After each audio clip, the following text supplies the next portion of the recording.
We're really thrilled to have Professor Erika Edwards, who is an associate professor at the University of North Carolina at Charlotte, here today speaking in relationship to her work on Argentina. Her most recent book, Hiding in Plain Sight, Black Women, the Law, and the Making of a White Argentine Republic, looks at the ways that Argentina values the perceptions that it is the only a country of European migrants, making it an exception to other Latin American countries, which can embrace a more mixed African, Indian, European heritage. Her book traces the origins of what some white Argentines mischaracterize as a Black disappearance by delving into the intimate lives of Black women, explaining how they contributed to the making of a white Argentina.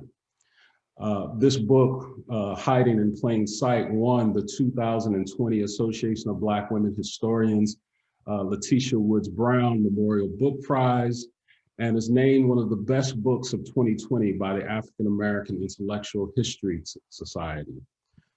Here today to discuss phases of Blackness, Afro-Argentines, Anti-Blackness, and Argentina's national identity is Erika Edwards.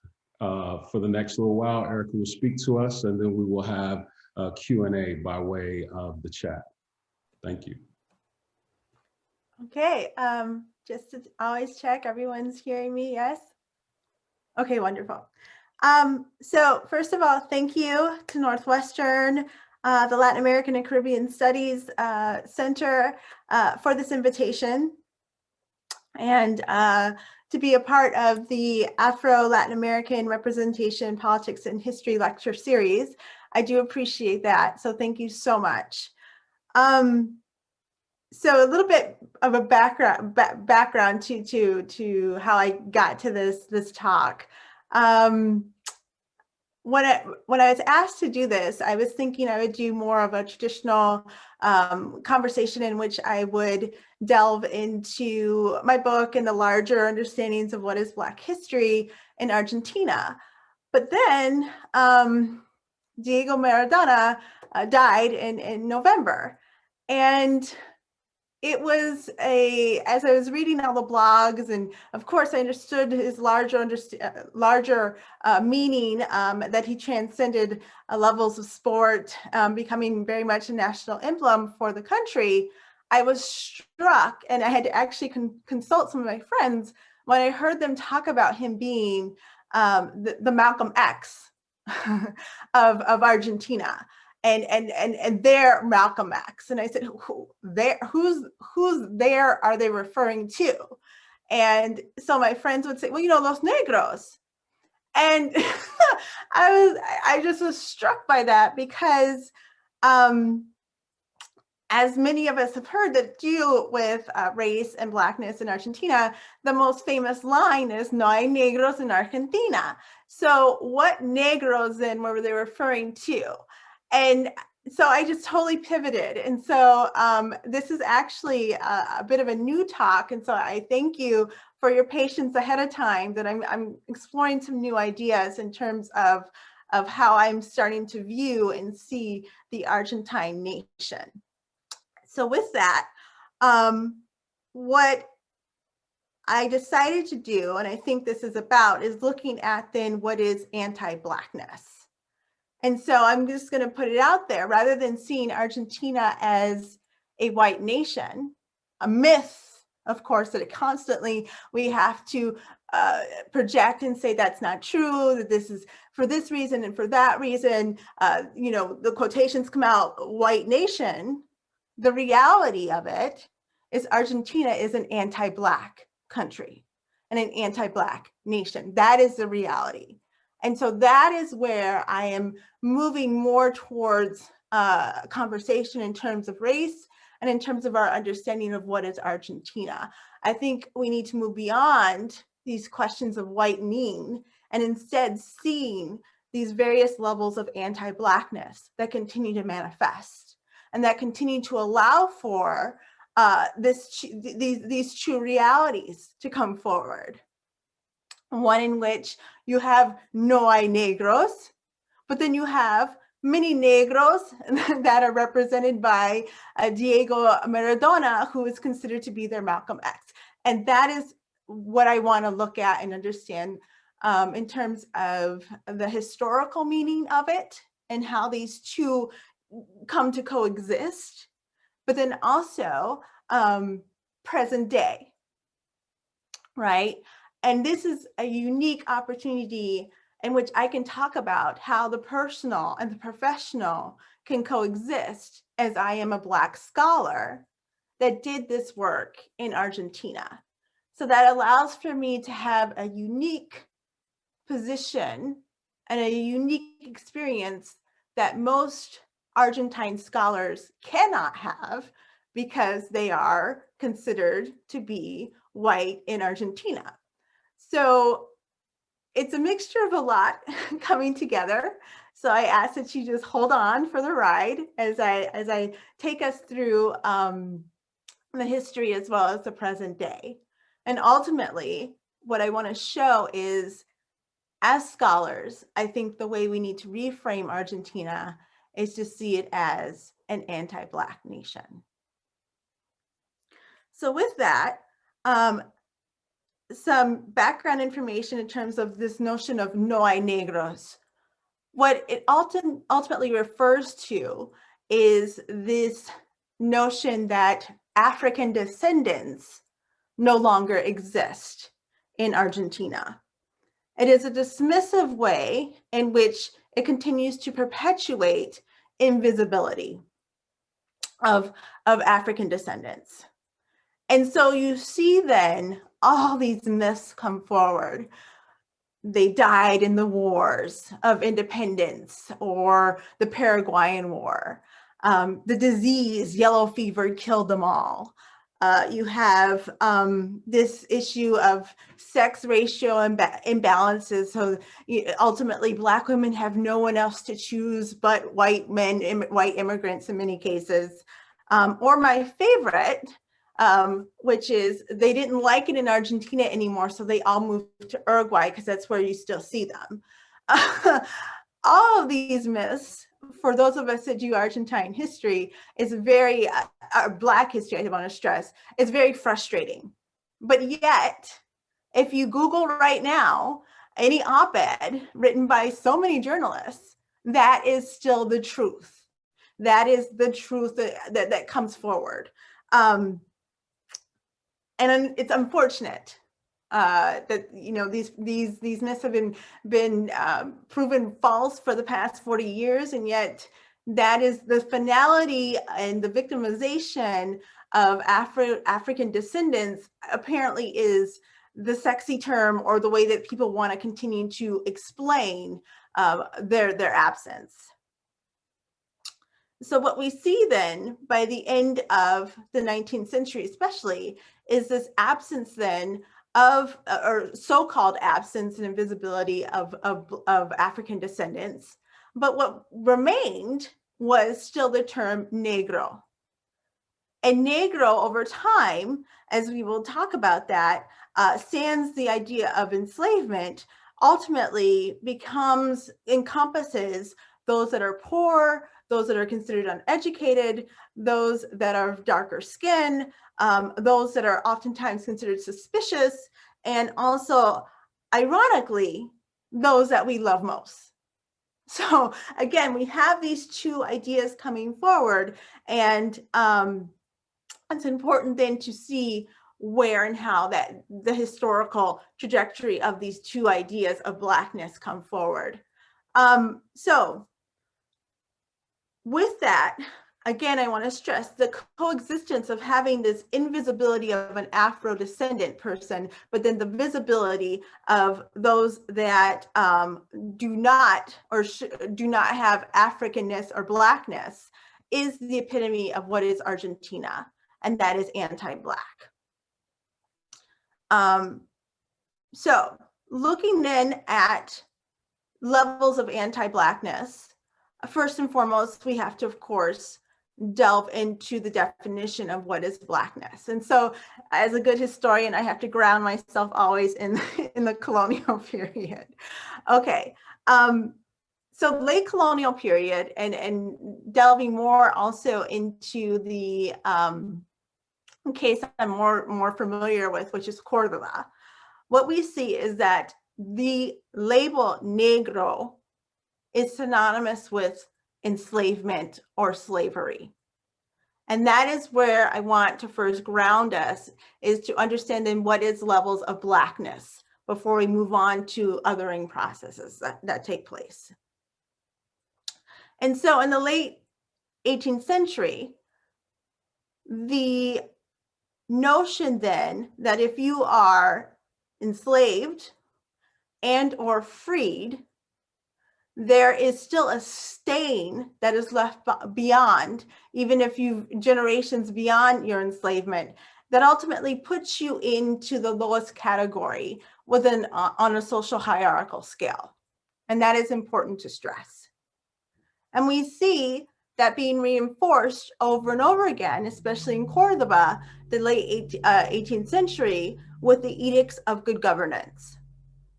And these policies came forth that strictly targeted any attempts of those that were freed to obtain levels of privilege or social mobility.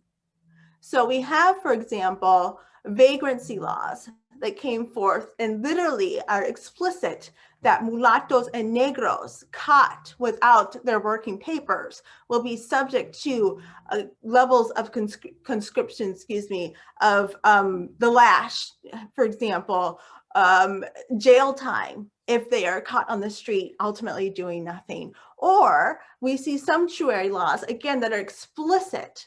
And when they state that negros and mulattoes, or negras y mulatas, that are caught wearing clothing that is prohibited, will ultimately lead to various levels of embarrassment where they can be stripped right there in public, and ultimately put back in their place, and or levels of fines over time if it continues.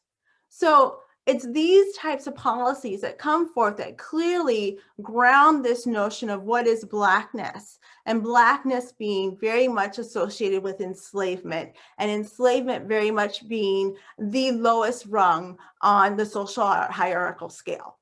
And that is important that we see how Negro and slavery are very much together.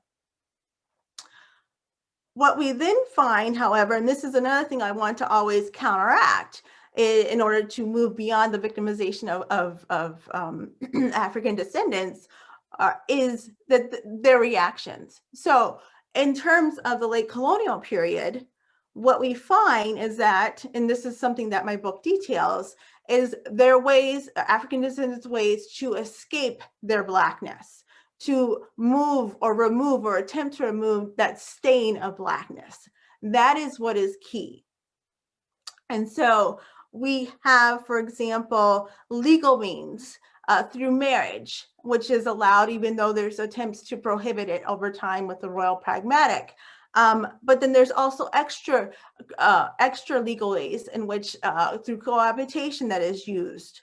And then more as the colonial period progressed and slightly towards the beginnings of the Republican period, you see the questions of what is freedom in terms of legal identities between being indigenous or being Black.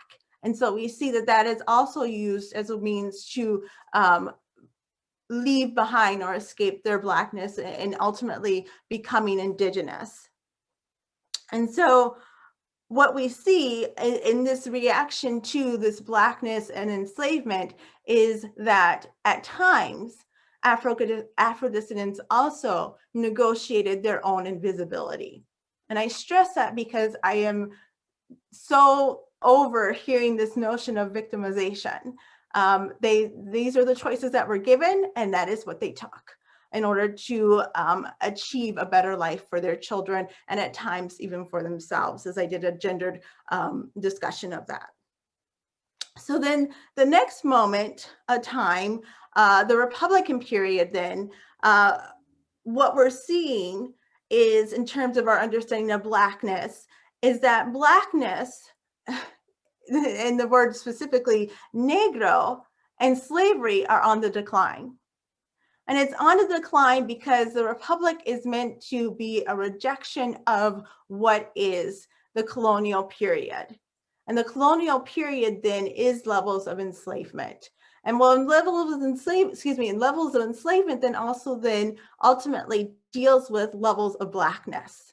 So we're moving beyond that because now the Republic is going to be officially free, and levels of administering that freedom is key to maintaining it and moving beyond what is considered to be this Spanish tyrannical past, excuse me. And so another aspect then that we also see is in moving beyond this notion of Negro, which is synonymous with enslavement, is this acceptance of ciudadano, or being a citizen. And a citizen is free. And that is key. So any levels of enslavement now is definitely going to be considered a hindrance to you actually belonging to what is the Republic. And I stress Republic in the sense of Cordoba, but please recognize that there's various republics at this point throughout the what is to become Argentina. And so one of the things that I noticed right away then is, as again, slavery declines and Negro declines, the label itself, there is a use, a continued use or growing use of the word pardo. And I stress for Cordoba. And pardo then becomes a word that you can transform and use to ultimately create an othering process. And I think that is where we see then the beginnings of how Negro is not just associated with African descendants. So via what I'm doing right now, my most recent research is I'm looking at the term pardo. And I see that over time, it is not just affiliated with Negros, but instead looking at specifically just the city census of Cordoba, in which 1832 is the last census that has the actual label, calidad labels. Ultimately, you have a society that is half Blanco and half Pardo. So doing some more digging as I transcribed all of the census data since 1778, I went back and I started to look at some of these African descendants, mestizos, mulattos, and I found over time they all became pardos. But even more interesting was I found Indios as well becoming pardos. So it's that othering process that allowed then for us to start to see that there would be that Afro descendants would be subsumed under an othering process. And in this case, for the Republic, it is about creating a free republic, one that is divorced of and different than their enslaved past.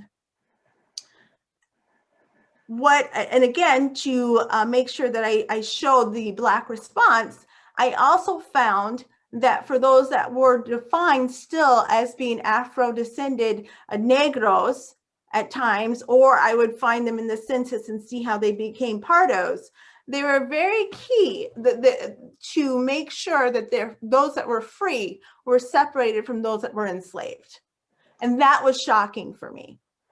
And so I'm looking at these marriage cases now in which you have these, at times, enslaved fathers or those that were recently freed objecting to their free daughters from marrying enslaved men. And that really is showing then, even amongst those that are of African descent, they too are still seeking ways to remove themselves from the stain of being enslaved. But still, and this is where I think it's not just a othering process in which we start to see new notions of Blackness, but it's also the levels of anti-Blackness that are being put forward. And the reason why I stress that is because when I looked at ways in which Pardos were defined, it was constantly as if they were still in an uplifting moment. So, for example, to vote or to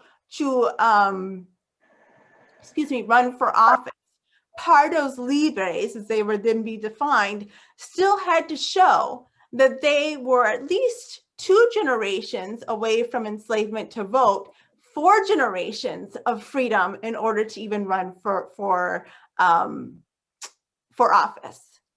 So you still see that this is still about maintaining levels of social hierarchy and clearly is anti-Black, even though there's still an othering process that is happening. And so again, this it's a free state, but it's also one in which we're starting to see a removal away from Negro, but the stain and the legacy of it, the marginalization of it remains. Skipping ahead a few years, then a third moment in time in which I want to delve into historically is the late 19th century.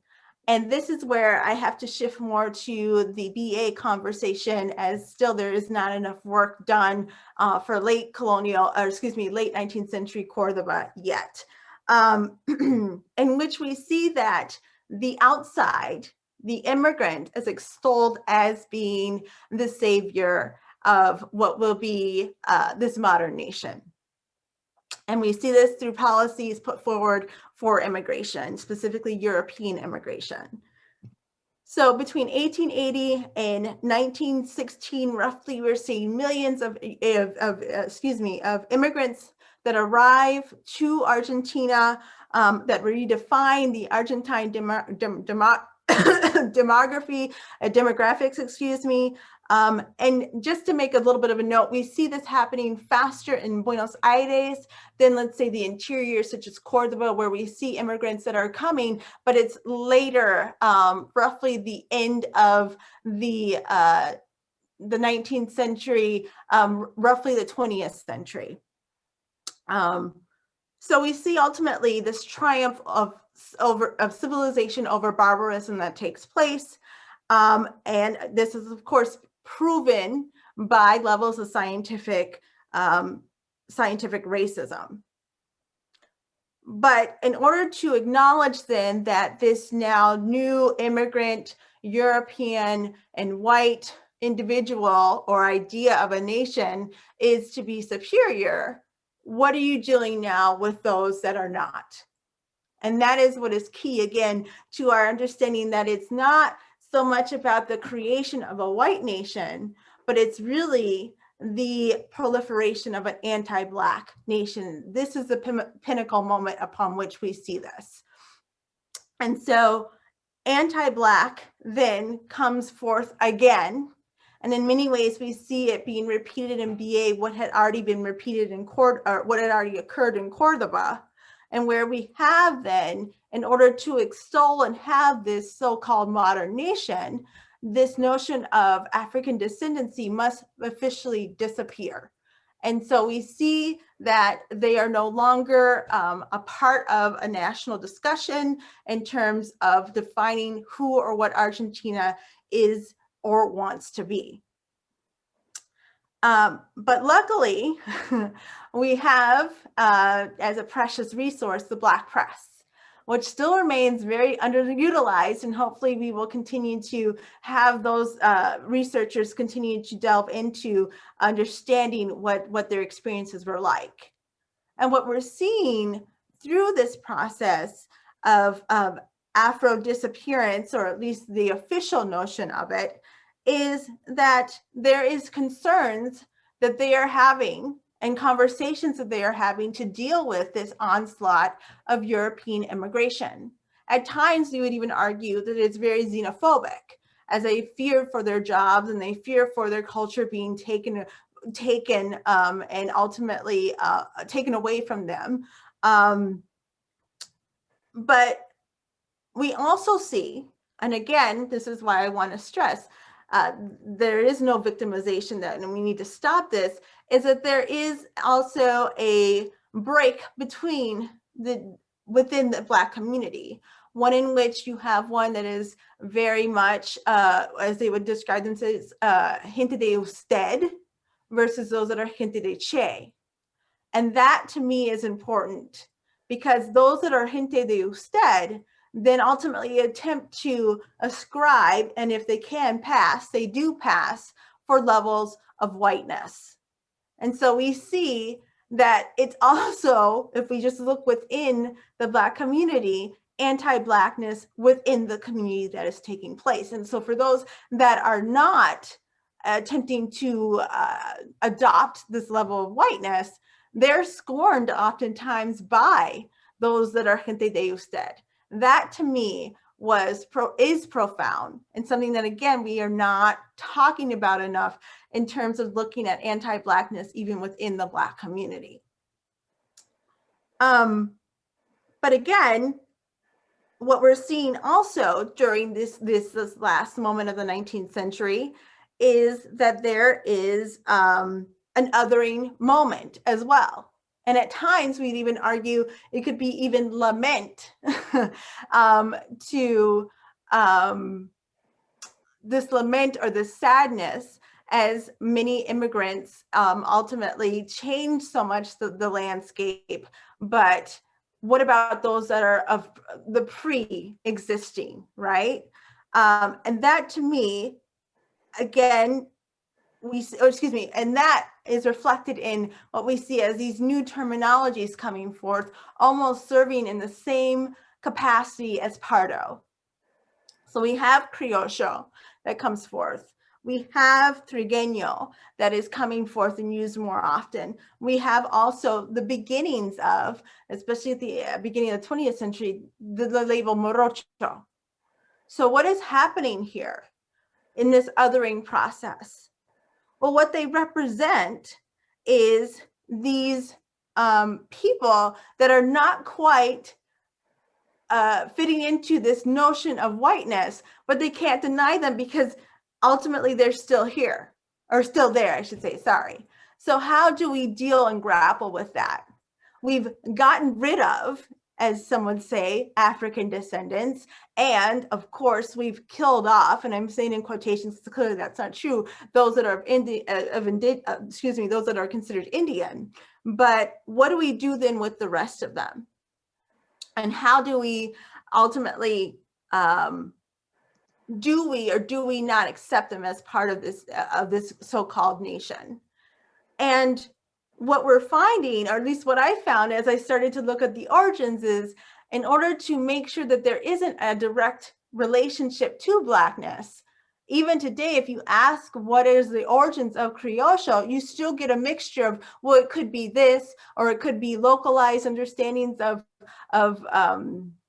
identity. It could be pre-immigration identity. Is it then Spanish ideas of identity? Those are the things that are coming forth as I looked up even that label. Morocho, very similar. Is this the pre-immigrant? Is this the Moro? What is this? And I think that confusion allows then for, again, an othering to take place. And this othering is part of that anti-Blackness because they still cannot fit into what is considered to be the modern nation or a white nation.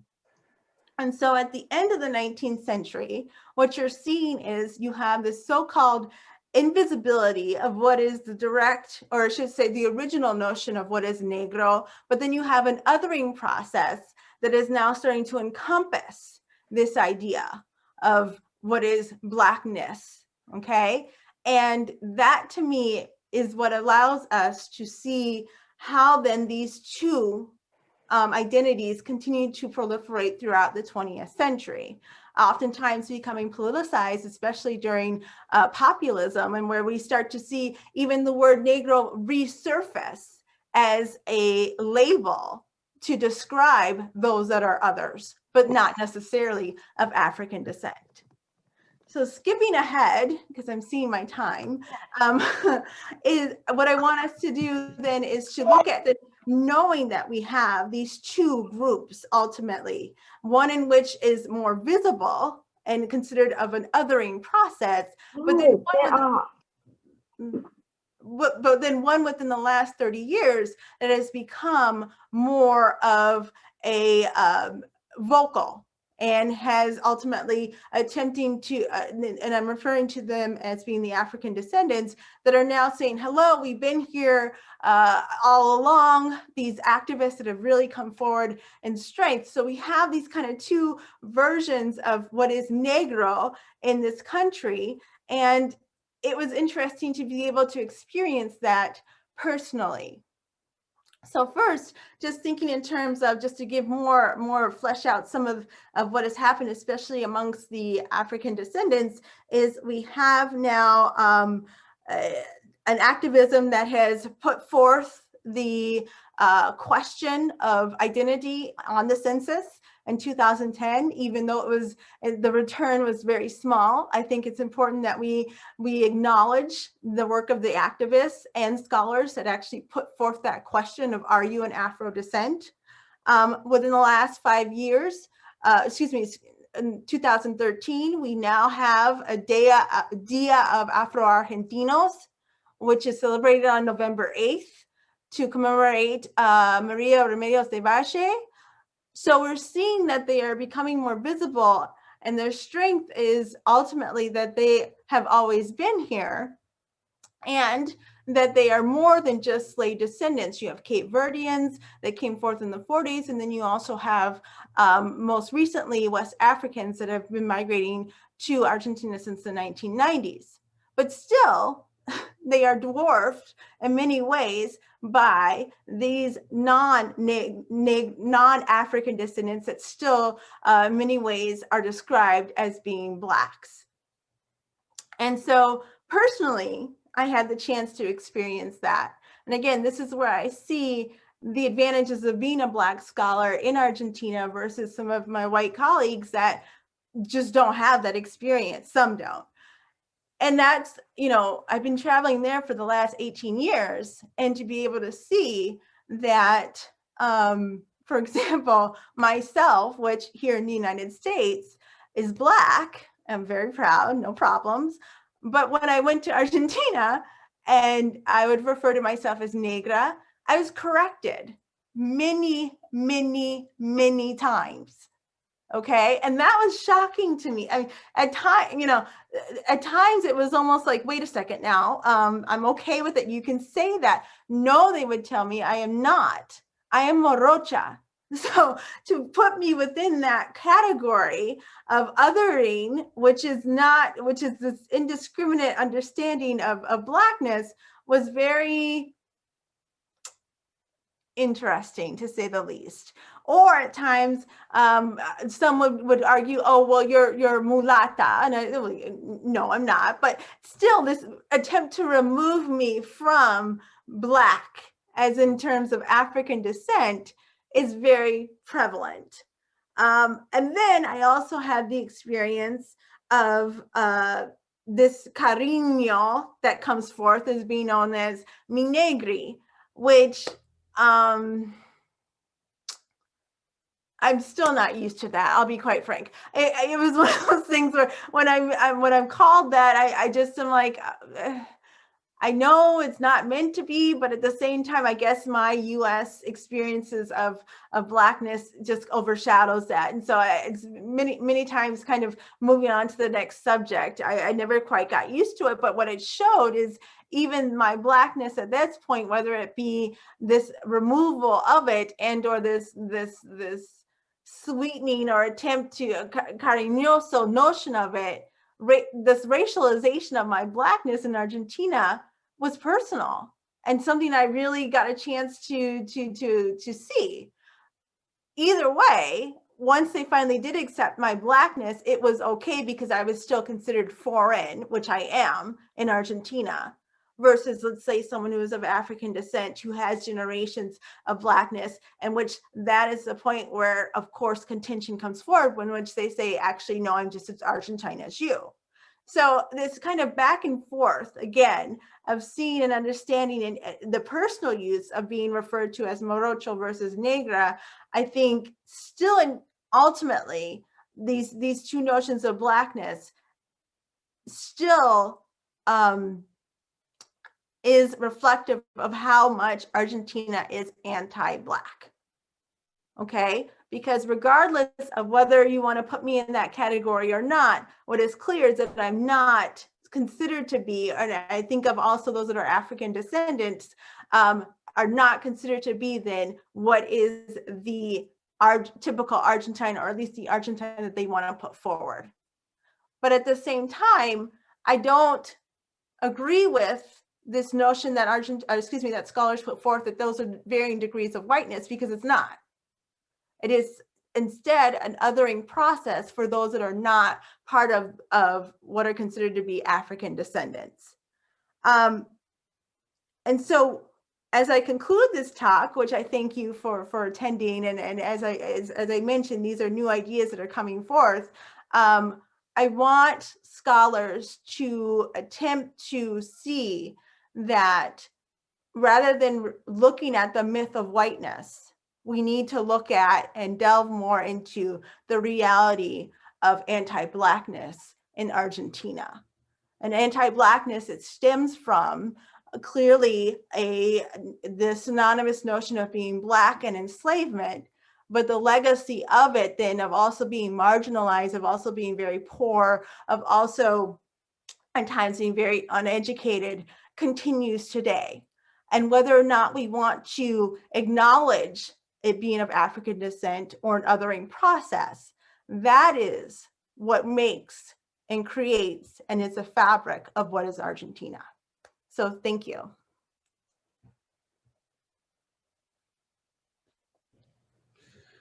Thank you so much of that. I'm seeing lots of applause, lots of reactions. So thank you for that. We're going to run right up until about 1:50, and hopefully folks can stick around. I see that we're right at about 1:08 right now, right? So there's a lot to unpack. This is a really rich discussion. I'm really excited about your contributions to just the sort of exciting dialogue that we're having, particularly in Latin American and Caribbean studies right now, about Afro-Latin America, about what we mean by Blackness, about the sort of history of that term, right? And even I think that we are now starting to complicate that term and its history in relationship to the late medieval, early modern period. If I'm, sort of thinking about Herman Bennett's work and that of Larissa Brewer Garcia, Aaron Rowe, among others, right? And your work is really sort of, I think, enriching and complicating that. And so I want to ask you, jumping the queue, there's definitely a lively queue developed in the chat box, but I want to kind of ask you to try to unpack a little bit more, and I think this is towards some of the questions in the queue, what you mean by anti-Blackness, and also your preoccupation with what you're describing as non-victimization, right? So in terms of anti-Blackness, you seem to be talking through notions of dishonor, the way that free people are still having to account for proximity to slave status, the potential for lashings, the sumptuary laws, the prohibition on dress, and even the ability to be subjected to public dishonor, right? And I think particularly in societies that were deeply honorific, right? Very preoccupied with display and defending notions of honor, right? So the idea that one could be stripped of their dress in public is quite significant in terms of the way that you're marking anti-Blackness, it seems to me. So I wonder if you could say more about that. And then I think what we'll do is we'll go straight into the queue of written questions in the chat. And then I think there's some people who, if hopefully if we get to them, have said, hey, I'd like to just ask my question, right? So I'll let you respond to that, and then I'll keep an eye on the queue while you're doing that.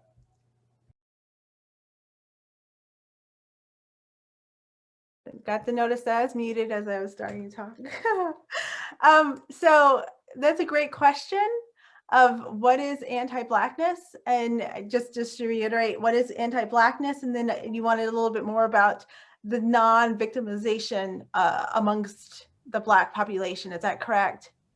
Yeah, I mean, because there's a way in which it seems that there's a tension there, right? You seem to be eschewing the notion that of victimization, while at the same time talking about anti-Blackness as a kind of I don't know, right? Like threat, or as foundational to these categories, if you will. So I just wanted you to talk through that more. I don't want to interpret it. Oh, okay. So like I mentioned, this is still something that I myself am working through in terms of looking at it as being anti-Black. So the way I define, or at least see anti-Black, is there's various levels of anti-Blackness at work. So you have essentially what we would say, and possibly can even see within the United States, is kind of discriminatory levels of anti-Blackness, attempts to ultimately discourage or prohibit levels of social mobility. And that is what I wanted to show and talk about in terms of the colonial period. And this is something that we see throughout the Spanish Empire. So it's not unique to Argentina in terms of understanding that anti-Blackness is essentially, especially for those that are freed. And I guess that's the way I wanted to make that distinction between those that are enslaved and those that are freed. It's to stop them from continuing to claim and or gain levels of privilege. And I think that is what is important, because as a slave, they serve a certain role. They are the backbone, they are the labor force in which Argentina, as well as other, other Spanish colonies are very much familiar with. They serve a purpose, right? But what do you do once they become freed? And especially when it's still, in terms of the colonial period, a very much a colony that is still very much depending on and have a large slave population. So I guess what I really want to stress is this anti-Blackness really starts to peak out more so as those that become freed attempt to move beyond their so-called enslaved status. And it continues then, especially with the Republic, where now everybody is supposedly free and slavery is on the decline. So that is one of the ways to look at it.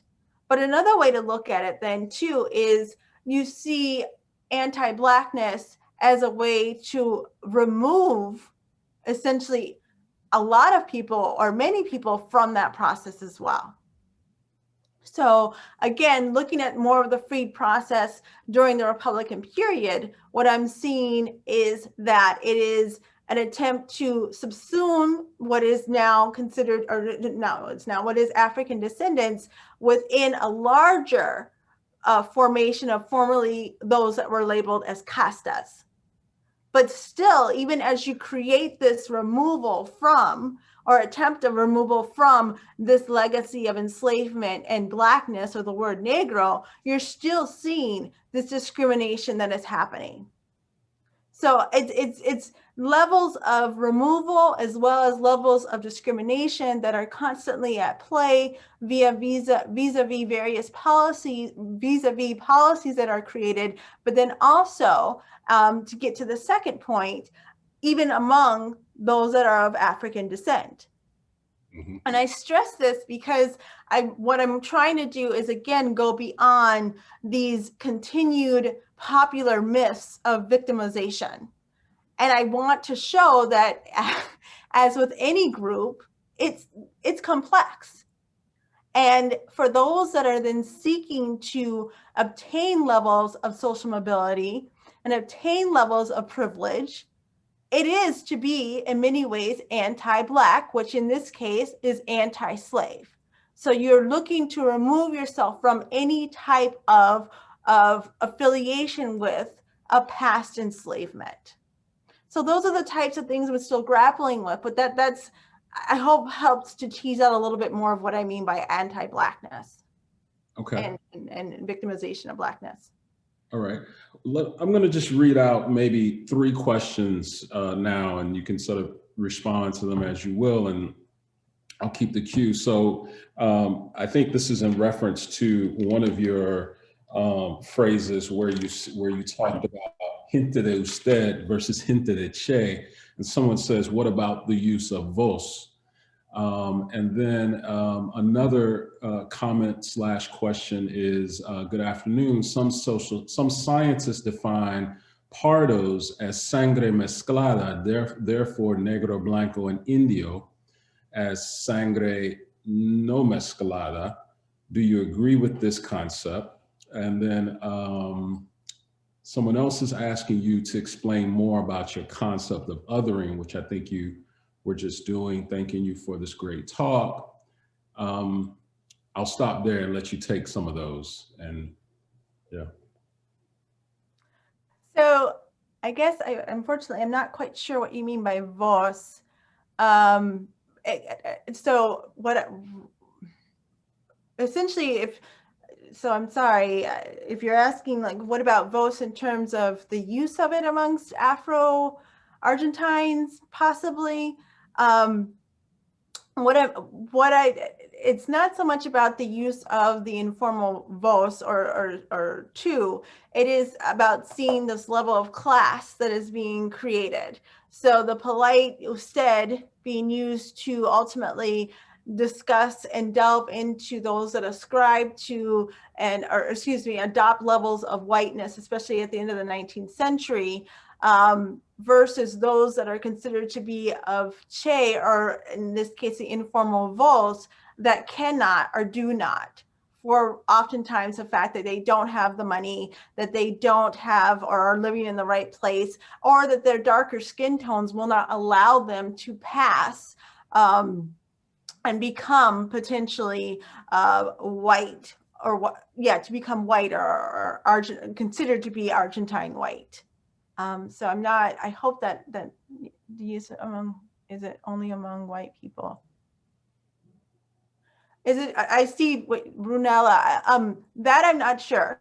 If it's among white people as an affirmation of whiteness, that I am not sure, and that is not something that I'm looking into. So unfortunately, I cannot answer that question.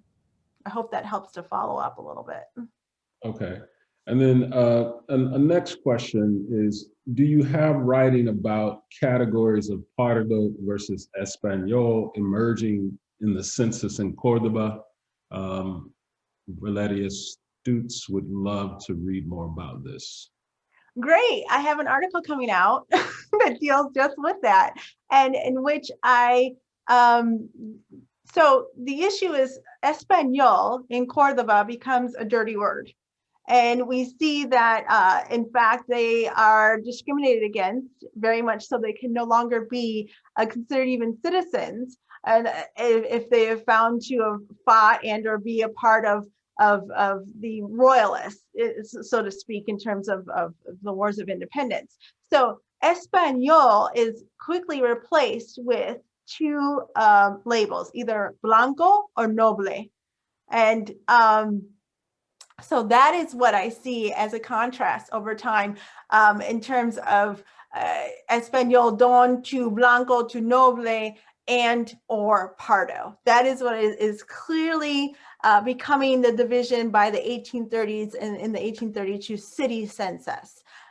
So that's what I'm seeing. And again, as I mentioned, because I took the time to look at these lives, look at these particular African descendants, some of which was clearly enslaved and African born in 20 years now, is now a Pardo Libre, for example, or a mestizo, or what I found when I looked at the girls' school excuse me, in which initially it's called the Parda class, but I found two indigenous girls, I think they were 8 and 13 in 1813. I found them again in 1822, and now they're Parda Libres. So it's part of that process, I think, that is, again, encompassing this notion of othering and creating, or at least attempting to encapsulate former understandings of identities vis-a-vis the colonial period in the early Republican period.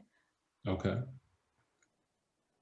And then the other question was about othering.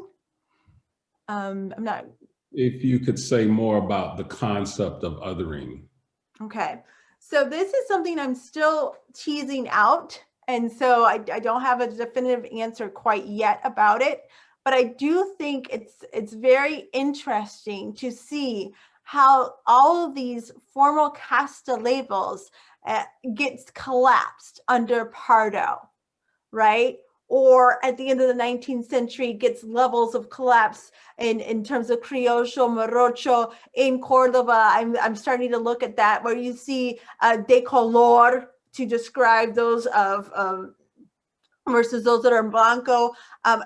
So this othering process, I think, is a way to try and explain those that don't quite, or at least will not fit into what is considered to be a privilege, and those that are considered to be to have the power and to be empowered, I should say. So how do you deal with them? What do you deal with them? If you don't want to acknowledge that you have African descendants, you have to then create an other category in which they don't quite belong in either or. And I think by collapsing and ultimately subsuming African descendants, and in some cases even indigenous peoples, what allows for is you to continue to perpetuate this myth that they are no longer there, but also we're not quite sure then who these people are.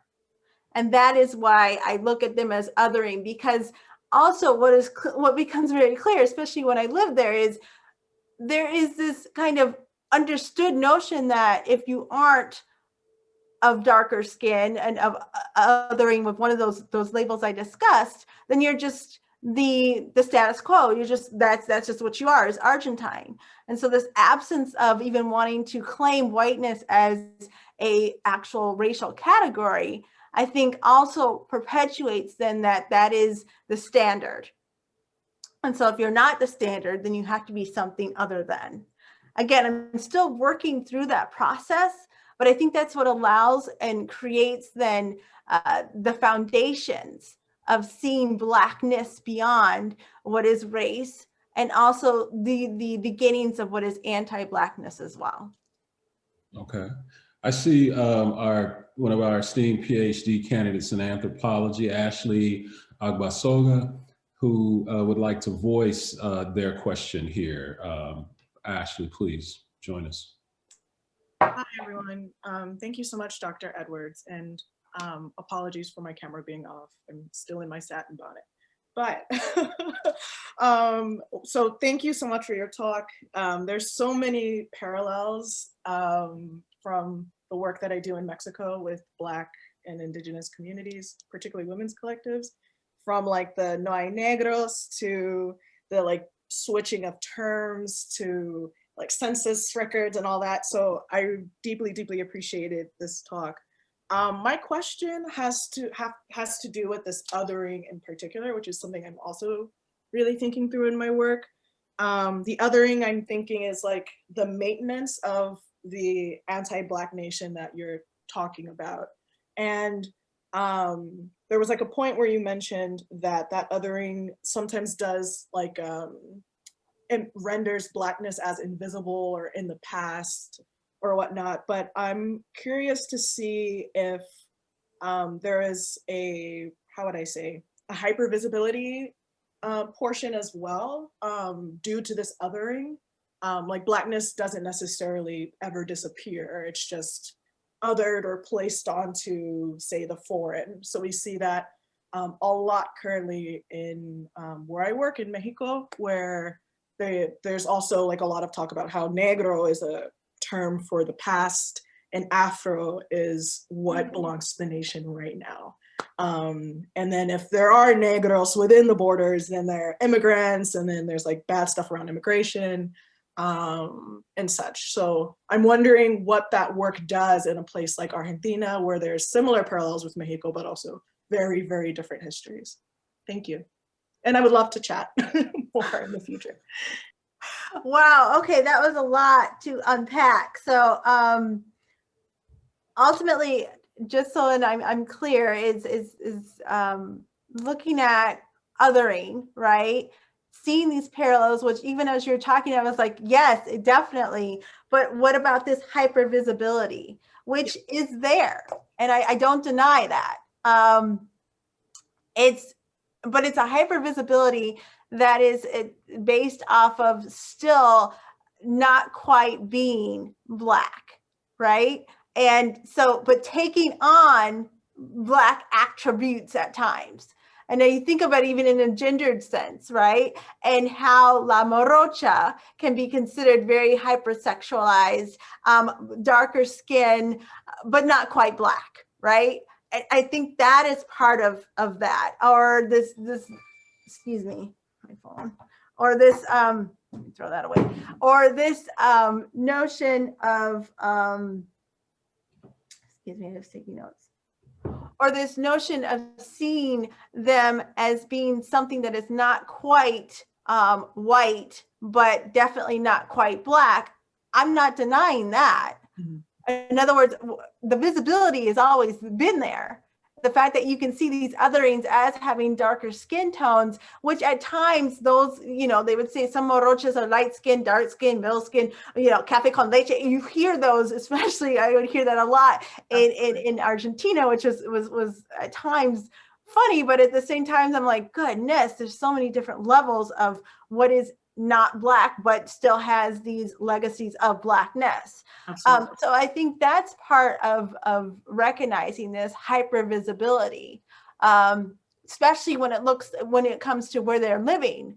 And you can say, oh, los negros, you know, those negros over there, they live over in that barrio or that part of town. So there's definitely a key point of seeing this notion of Blackness, but still being very much anti-Black. And that's because of this othering process. It's kind of gathering them all together and saying, okay, they have these stereotypical stereotypes of being Black, but not quite Black, because again, this mystery of the origins of these labels.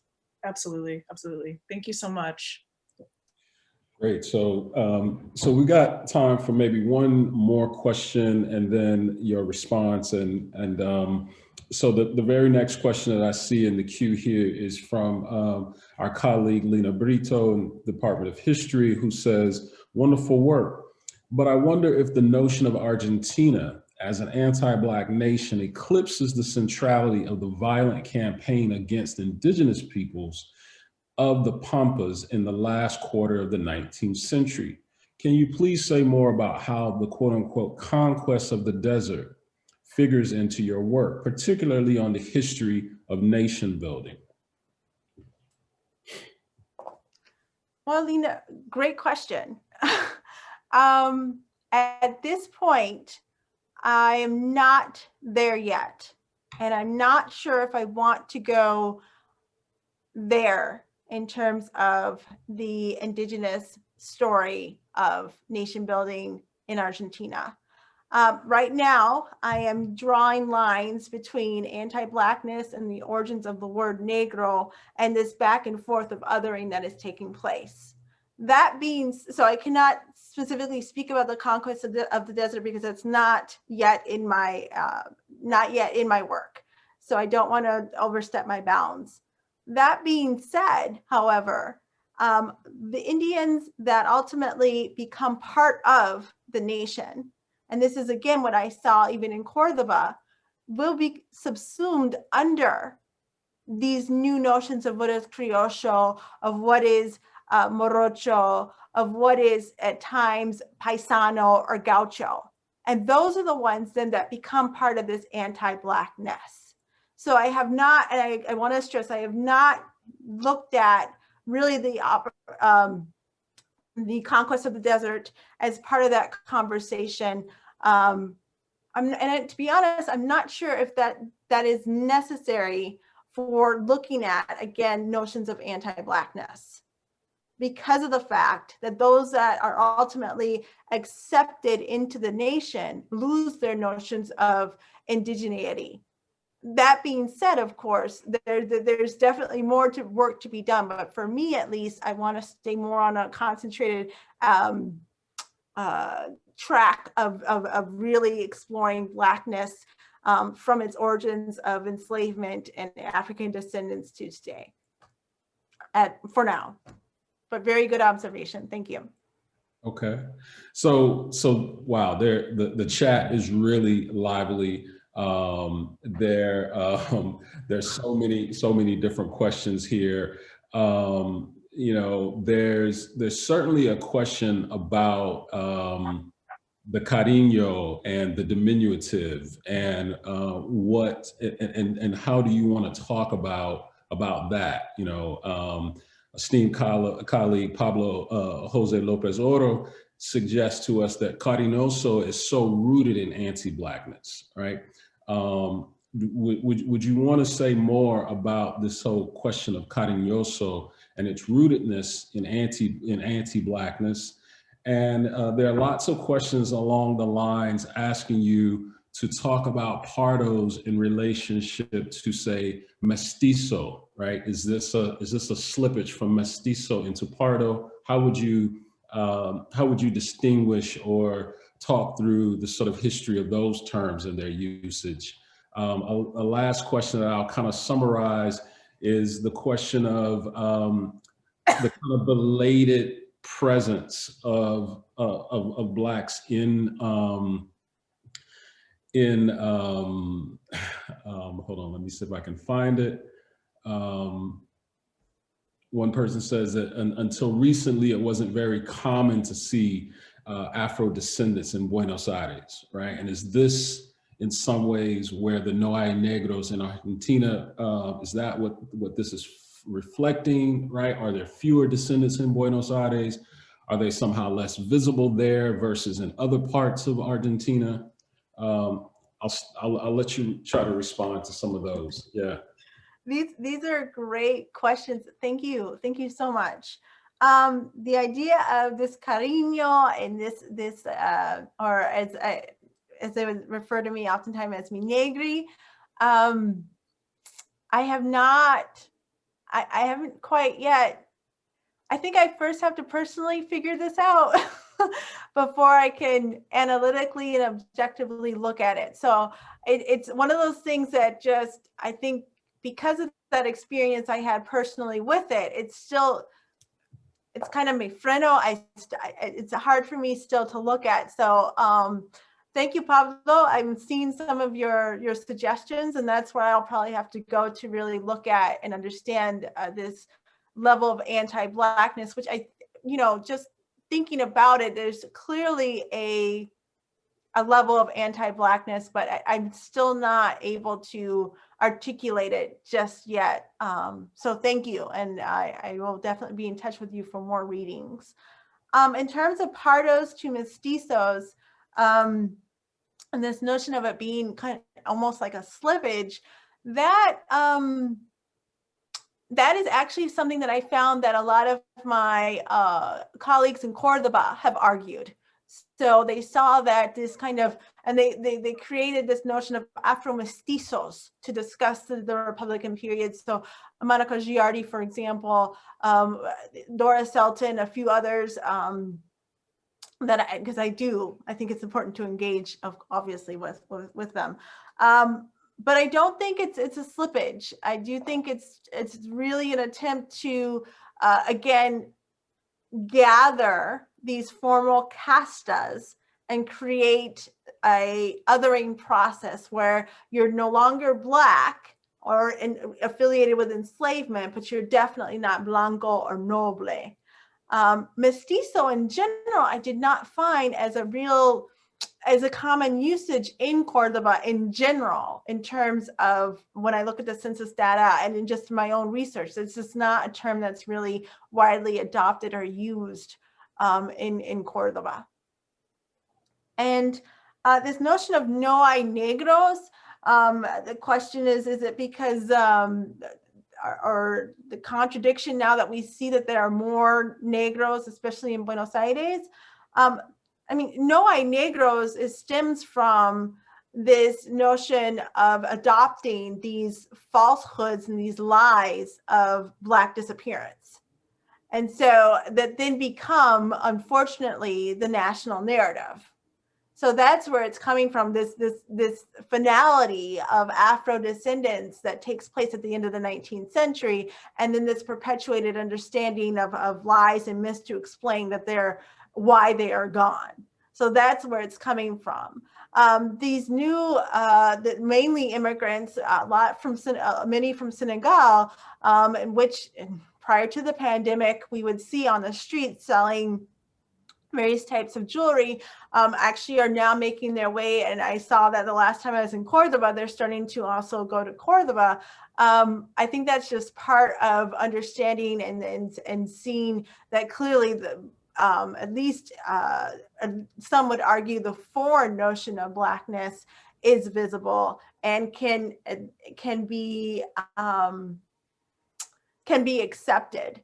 But as I mentioned before, it's a foreign Blackness. So I'm okay, yes, of course, because you are from the United States or you are from Venezuela, Cuba, Brazil. But the idea that you would try and claim that you are of African descent from generations ago in Argentina, that is still problematic.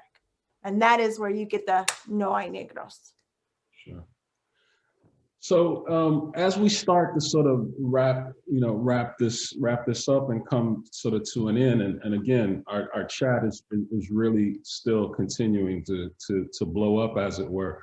I'm still a little troubled with naturalizing the phrase anti-Blackness, right? And that's not because I have trouble thinking about the ways that Afro descent has been regulated and sought to be subordinated and otherwise disavowed and denied in the sort of national constructions of identity in Latin America, if you will, right, of the national constitution or efforts to constitute itself. So I'm wondering if we can say a little bit more about what we mean when we talk about negro, right? What is that term indexing, right? Because it feels to me that we run dangerously close to naturalizing that. And we haven't talked about what it indexes, particularly African descent, right? Particularly subjects of Africa. So there's a way in which, and also we haven't talked about the work that these regulatory processes, that work that these processes are doing, right? And for me, that work is constituting whiteness, right? And constructing a kind of white normative aspirational status, if you will, right? So I wonder if making sense of whiteness and making sense of African ancestry or heritage lineage, right? Would that be useful to your conceptualization of anti-Blackness, right? For me, anti-Blackness as a phrasing is coming from somewhere right now in Black studies. And I'm not convinced that it does the work that we want it to do, right? And so I'm want to sort of push us to say a little bit more about what we mean by the categories negro and blanco, for example, right? Is there some work that conceptualizing Argentina as, say, a white nation, for example, might do for us? That's, wow, yes, Sherwin, that's great. And I think that at the end of the day, that is what we need to do, is to get back to what is, in essence, what is Black, what is negro in Argentina. Mm-hmm. And for me, it's seeing that this notion of negro manifests in different ways. So we have to also acknowledge then that negro is also levels of negritude or Blackness.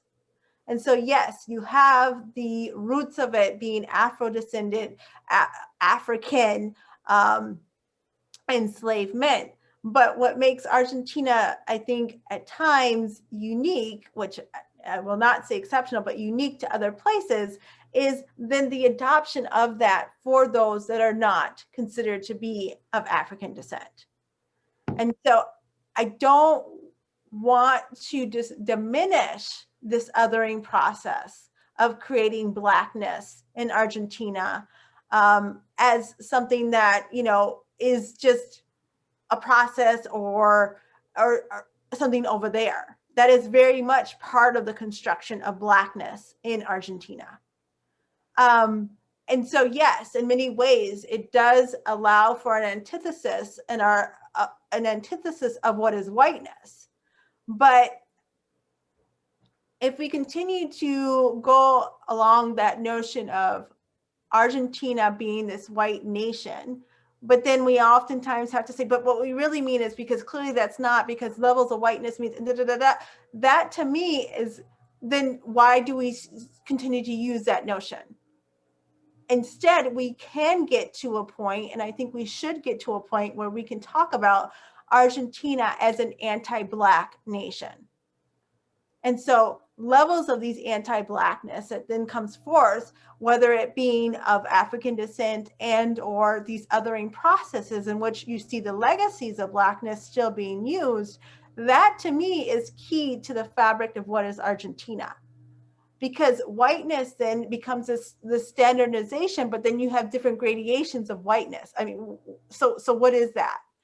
And so I want us to try and roll back. And I do think we still need to continue to interrogate this notion of negritude and Blackness in Argentina in order for us to really then see the reality of it as an anti-Black nation. So yes, I hear what you're saying, and I thank you, because I think that this is, as I continue to work towards my understanding of anti-Blackness in Argentina and its true reality and fabric of Argentina, it can at times become, and also one thing I do worry about is this use of anti-Blackness more too much US focus and kind of being put on Argentina, which is a fair critique as well. But I still, if we're not willing to acknowledge that Blackness has different shades and understanding, but then we are willing to see that in whiteness, then I think that's still that's a problem.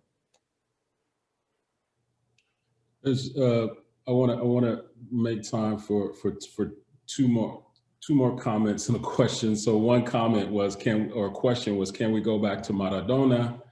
And then there's a discussion here in the chat that is from that regards Uruguay, right? So as a consequence of 2 Uruguayan football players being banned in the English Premier League, Suarez in 2012 and Cavani in 2021 for racism, right? Using the word negrito, the term is being discussed a lot now. Some Afro-Uruguayan voices draw attention to the problematic history of this term. So the question, how does this relate to discussions about the use of the term in Argentina today?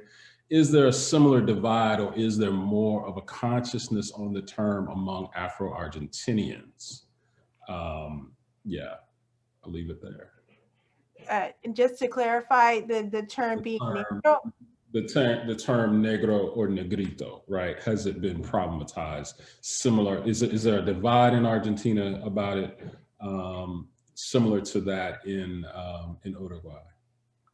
Unfortunately, I don't know the Uruguayan experience, so I won't comment on that, unfortunately.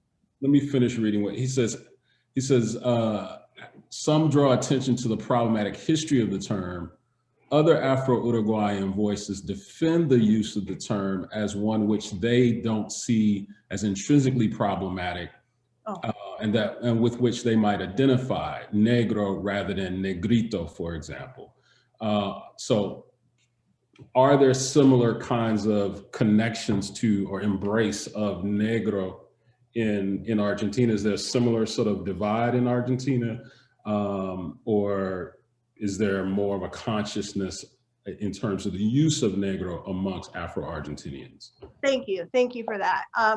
So from what I'm understanding and seeing, again, from more personal experiences, I'm starting to look at Blackness, specifically in late 20th, early 20th century. There is more of a conscious effort in terms of a Black consciousness in the use of Negro. And this actually is something I found very interesting from my time with various activists throughout, Black activists throughout Argentina, is this connection also in terms of being very diasporic, and oftentimes even a connection to the Black experience in the US. And so there's especially from the time I started to now, there's more of a connection of what it means to be Black and a Black consciousness from the time I started in 2001 till now. That yes, I would say that there is more of a concerted effort of acknowledging their Blackness and their shared experiences of discrimination with Blacks from the United States, as well as other Afro descendants throughout the Americas. So yes, I definitely see that as developing more and more. Any last comments that you want to make about Maradona, given that you began that way? We've got about 3 minutes here. You know, I think Maradona, what he represented in terms of the return to democracy in the 80s, and this hand of God, this notion again that he represented this Malcolm X for those negros in Argentina is a powerful image and idea, an antithesis of ultimately what is considered to be whiteness. And I think that is, at least for me, now driving new questions and understandings of what is Blackness in Argentina. So I'll leave it at that in terms of who he is and what he is for the nation. Again, as a visitor, I respect that, but it's definitely driving me to think differently about Blackness and the creation of anti-Blackness in Argentina. Fabulous. Well, we want to thank you again for this fabulous talk, this wonderful and very generative interaction. I want to pass the mic on to my colleague, Jorge Coronado, who directs Latin American and Caribbean Studies, and with whom I've worked to help to conceptualize this series, as well as with the African American Studies Department and our Andean Cultures and Histories Working Group. So Jorge, why don't you come on and say a couple of concluding words for us? I mean, the most appropriate concluding words, thank you, are thank you, Dr. Edwards and Sherwin. Well, I mean, between us, what's thanks at this point, right?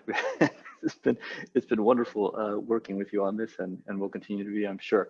Professor Edwards, as you can see from our discussion, it's been truly vital, and it's blown up, right? Our chat, as Sherwin described. And I think that only points to how essential it is to address this topic and these issues around Afro-Latin America. And indeed, I think, some of the notions that you brought up for us to think about critically, right, in relationship to Argentina, anti-Blackness, intimacy and racism, the use of, an array of terminology, these exist across Latin America, clearly, right? And, they take different shapes and forms and lead to, related, right? But also substantially different conversations. So I and Sherwin and all of us here, I think are just, honored, right, to share in this and in your work. So thank you so much for joining us.